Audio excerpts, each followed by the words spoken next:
taxation hearing, ISD 701, Wednesday, December 4th at 6 p.m. Central Standard Time, boardroom. And with that, we'll move to item 2, Pledge of Allegiance. Please stand if you wish.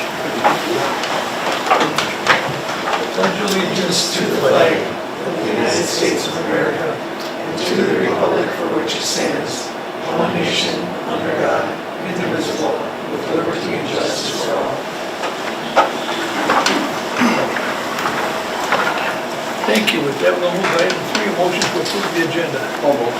Support. Moved by Director Polter, supported by Director Egan. Any discussion? Hearing none, all in favor say aye. Aye. Opposed, same sign. Motion carried. Thank you. With that, we'll move to item 4, administrative business. Sir Alex. Thank you, Mr. Chair, and thank you, board, for letting me do our annual truth and taxation hearing tonight. I'll just move right along, but feel free to jump in with any questions or interrupt at any time. So for those of you that have been here a while, it's a little familiar. I use the same template every year. So the things we're going to talk about tonight are the media requirements, why we're here, discussion on the levy, what changed, and what the process is, and then we'll end with a budget review, the budget that we approved in June. Look at some detail about revenue and expenses and how they're broken down, and then end with a little bit of history. So in Minnesota statute, counties are required to set out a proposed property tax in November. If you own property, you should have got one. I think the date was November 24th. And as such, the school district needs to get their preliminary levy so they can include proposed taxes. Prior to certifying the final levy, the jurisdiction needs to hold hearings. We'll serve our purpose for that tonight. Alex, yeah, these fans here, I'm having trouble hearing you, and I'm sure if I am, I'm guessing maybe some of the other board is, and I don't think that mic's working, so maybe just a little bit louder. Okay. The other requirement is that the district allows for public comments. So the levy is actually a 2-year cycle, so what we're certifying here in 2024 will be payable in 2025, so we'll collect that in the May and October next year in property taxes, and it's reconciled into the 2026 into a 3-year renewal process. So, the payable 25 levy, a total of $3,996,240.31. This is an increase of just over $260,000, or 6.9% from payable 24. So just to be clear, that doesn't mean everyone's taxes are going to go up exactly 6.9%. That's just the district's overall increase. Individual basis, it could change based on your tax class or your evaluation or special assessments or lots of different things. So,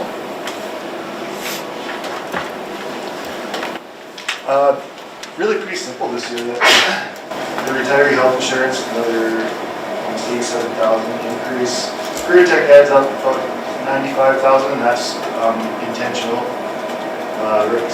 Mr. Albert's been working with teachers who are getting licensed to teach CPE classes so we can get some reimbursement to help pay for some of their salaries. So hopefully that continues to grow. Debt service is down, and that's just a result of the bond schedules and the fund balances and how they compare them at the end of the year. But really the big one was the referendum market value decreased by $229 million from 2022 to 2023. So of the total referendum market value of almost $1.1 billion, that's almost a 20% increase in our referendum market value. So what the state does when they see that is they say this district has more wealth, and then the equity kicks in, and they say that your local should pay more in taxes, the equalization piece. So that's probably the biggest change here on this year's levy.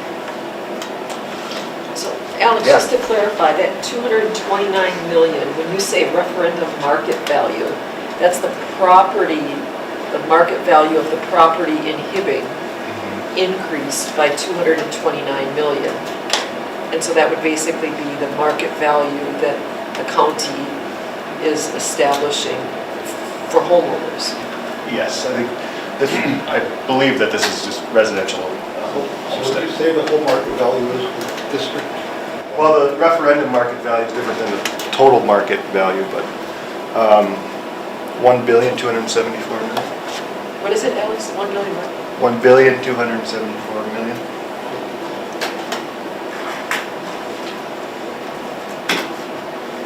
And so because ours went up so much, or whatever category Hibbing's market value is, they're saying local property owners, you can contribute more to your school district's aid. Yeah, so the state equalization is really neutral for us. It's just it's the source for us, whether it's local or state. How did this go up in the county? Are we pretty much keeping level with everybody else? I was looking at a spreadsheet last week or 2 weeks ago, and Hibbing seemed to go up more than other places, and so did Chisholm. Didn't look that closely, but it's substantial. I mean, this is using the base year of 2023, so that was right during the height of all these, rising markets. It just feels out of alignment. When you look at our free and reduced lunch students that would qualify, you look at our average income, and then you look at this, it doesn't feel like it's in alignment. When you look at French Township, But I don't know if this includes, it'd be the school district, right? Yes. but it would include the residential, wouldn't include the summer property, right? Or maybe it would, we don't know. I do some all the other places. But if it's seasonal, I don't think the referendum will include. Almost all residential up there now. You don't see the seasonals like you used to.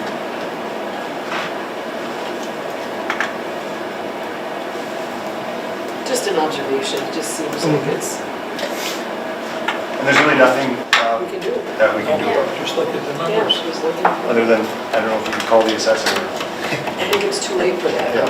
Was it just personal note? So my home value went up 100 grand, right? So my taxes went up almost $1,000 in this last, and I've made no improvements. It's, the paint hasn't even changed on the walls, so it's just a market value. So I guess your remedy is to go to the board and appeal that valuation, right? If you have an issue, I don't know what else you can do.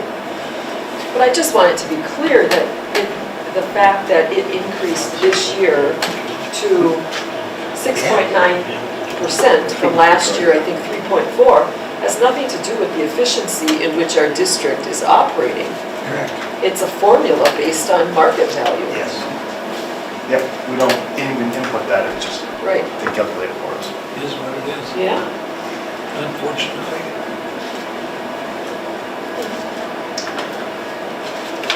Okay, Well, I'm sitting here thinking, I wonder, because we're a wealthy community, so is the city's levy gonna be higher too, and we're gonna get hit as taxpayers? Double whammy. Unless you want to annex Side Lake. I think we should. Sign it over to really March or something. okay, so this is, I always put this in there just because just to keep everyone up to speed on what production is. You can see that it's really steady the last 5 years, up a little bit from last year. The taconite production credits are levied, essentially, so if we didn't have the taconite, that would be added to it. This is just a chart with just all the taconite districts and what they get and what they've gotten for the last 2 years. Information.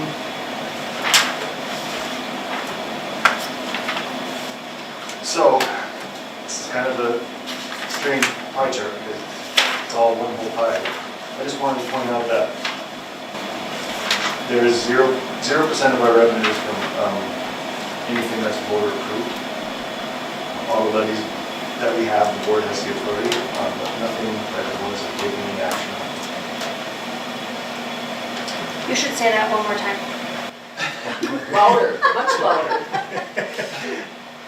Yeah, no, but I do, I wanted to, I know it's silly to have a solid pie chart, but yeah, it's just pointing out that the voters have not approved. I think the next slide summarizes that. This one? Yes, that we have 0 voter approved levy in this district. No, look at your next slide, levies on similar districts. Some are voter approved and some aren't, but it's a big difference, obviously. And I tried to use schools of the same size. Yep. It's hard because every district's unique, but still, it gives you. Yep. But just, in comparison, St. Louis County, basically the same student population, their levy is almost double ours. That's sizable amount of money. If we had another $4 million, it would be life changing for our district. Yeah. Are those other 4, do they have voter approved levies? Some do. I don't believe St. Louis County does at this time, but Rockridge, obviously. Hermantown, I believe they do have voter approved. I think that just happened here in that last round. So is this just operating levies or are these capital and operating? This is their total levy, so I suppose they could have some operating. Right. I thought Rockbridge borrowed like tens of millions of dollars for their addition. Not the addition of new schools. That was like $100 million project, I thought. I don't know how much of that was borrowed and how much of that was funded. How much did they get support and matching dollars? Anything else with that one? So, final levy adoption, will be right after this. I'm going to move on to the budget section here. So this is the budget that you approved in June. And I know right off the top, there's some things that we're going to need to change and revise, but we're required to discuss the one that we passed in June. So again, the general fund deficit, pretty straightforward. Food service, very good about keeping that balanced. Transportation, that's an ongoing conversation. Community service, that deficit, some relation to the spending down the fund balance to pay for the ELC, but one thing we didn't know in May when we did this is that we were going to get that VPK funding. Correct. Starting this fall. Correct. Yeah. So that's one of the revisions. The capital, Tyler tries to keep that in check, no construction. Again, the debt service is all based on bond schedules. And the trust is the scholarships. And there's extracurricular and student activities are in and out funds. And again, I'll be definitely bringing a revised at some point, but this is the one we're required to discuss tonight.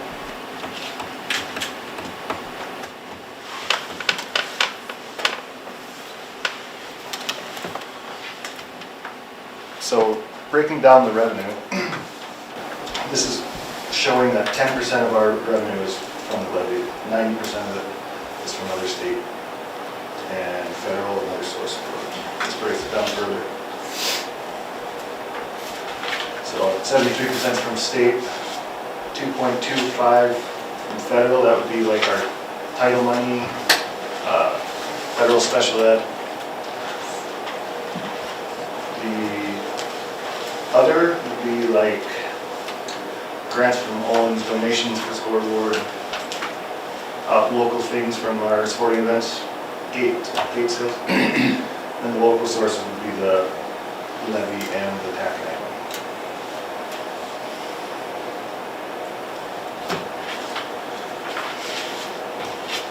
This is the breakdown of the expenses. I won't read them all, but if you total it all out, about 80% of it is,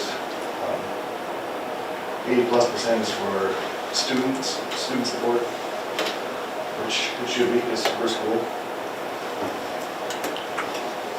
20% for special ed. Excuse me? 20% for special ed. Yes.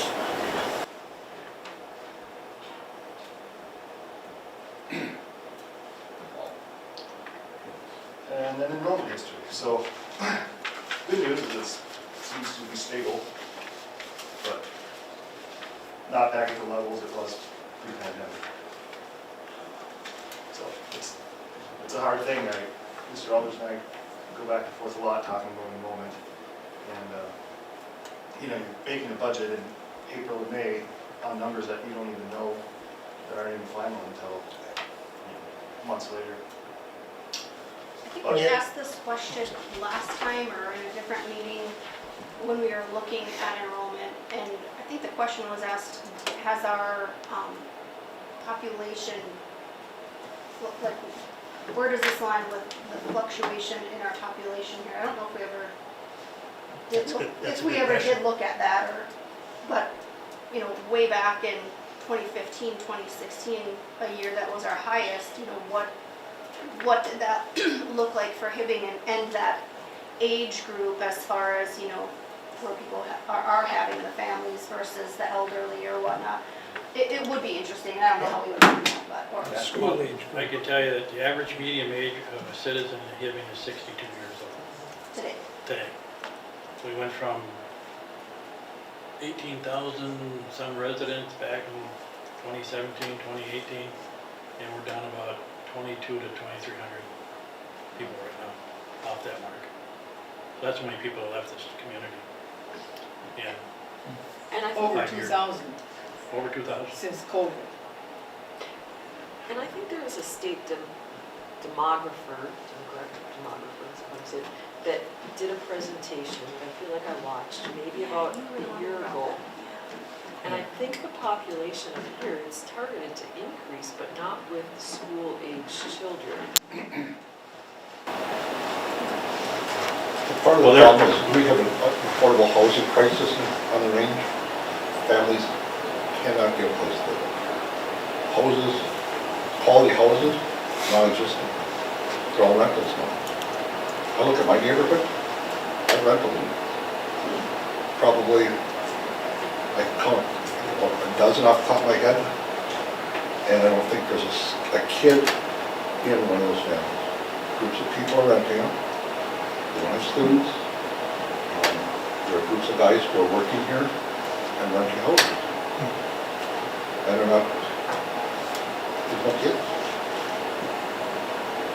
Now, the other factor, back when you look in, when SR was supposedly going to go, I think that report that he gave at that time, they were counting on, 1,000 people to come work at SR. And it was supposedly going to be done and everybody's going to be working. They hadn't gotten that. And now with KeyTac, put that new addition on, they really didn't hire any more people. They just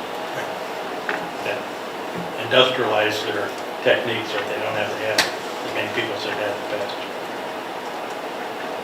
How about our Blue Jacket Virtual Academy? Is that bringing in any students, or many students, or is there the potential to bring students in? Do we see it bringing students in from outside the area rather than taking our students, our current students, and going from face to online? I mean, I was just talking to Mr. Snyder about that after our board meeting a little bit. And he was saying that there's several school districts around Duluth. So I think Proctor did one, we mentioned, that are in the process of starting or wanting, gathering the information on their own. Because that was my question to him too. How's it going this year? Where are we? He had some exciting news for going forward. And that was my question, how are we gonna advertise this so we get people from Duluth or maybe the cities or around the state? But then when he mentioned that now other schools are also kind of getting on board with this, we maybe have 1 or 2 years, he thought, to get those students from other districts before their own school follows suit. I agree, and I think the other piece to that is that we can only serve students that are enrolled here currently. If there's a more extensive process to get approved as an online provider, so you could take students in from Medina. We don't have that piece yet. We're serving our students, or if you open enroll into our district. But we're not supposed to take students, like a Nashwauk student couldn't come in and just take online from us. Under this current program, they don't have the approval for that. If they open enroll, become our student, yes. So that would be the other piece, is do we go to that next level and vet that program and get where we could go statewide with a program if we wanted to. And some districts are doing that. We still have the sub-metallics because it's started up, Competitive. so that should, But that'll help our enrollment, yeah. but the families aren't, so our taxes, that can help us. Right. And would they really open enroll here? Because if they just want to do online, but they're from Nashwauk and they want to do athletics in Nashwauk or wherever, It gets so it complicated. gets tricky. Yep. And if they open enrolled here and they were an athlete beyond ninth grade, they'd have to sit out. I think Mr. Snyder and Renee, their goal is just not to lose students. We lose students for reasons, whatever it is, that in person doesn't work for them, so this gives an option. I don't think we want to lose that option, because again, I think he's at about 25 students, I think, that are participating this year, and that's probably 25 students that might have went someplace else if we had provided this for them, so it's good for us. And he wants to grow it, he's got a plan to, but that's that next step, I think, is do you go out where we can just draw in from anybody, but that's a bigger process to get approval, so. But he probably shared this with you, Director Gabarty, but he also, we're kind of got a little reputation as like we started something kind of cool here, and he's getting reached out by a lot of other districts that want to look at our model, and so that's kind of nice stuff. He did a nice job leading that charge and getting it up and running. He really did. So.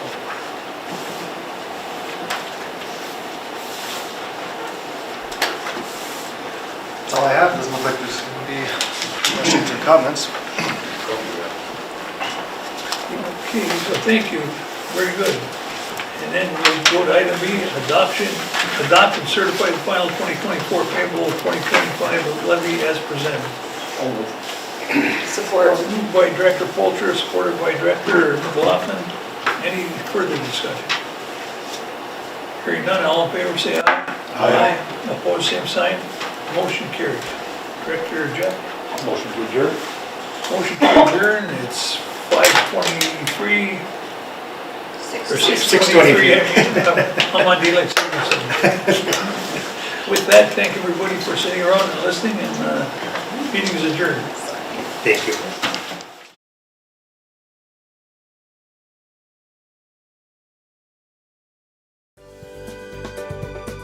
For over 25 years, U.S. Bank, located at 211 East Howard Street in Hibbing, Minnesota, has provided office and studio space for Hibbing Public Access Television. We are thankful for their ongoing support. Hibbing Public Access Television would like to thank Mediacom for all the years they have supported our organization. Visit their office at 3105 East Beltline, Suite number 2, here in Hibbing, and give them a call at 855-633-4226. Hibbing Public Access TV may be viewed on these platforms: hpat.org with video on demand, Mediacom Hibbing, 802, 805, and 807. On Roku, Apple TV, and Amazon Fire TV. Download the Hibbing Public Access TV app for your iPhone and Android devices. Find us on Facebook, YouTube, and Vimeo. For more information, scan the QR code and go to hpat.org.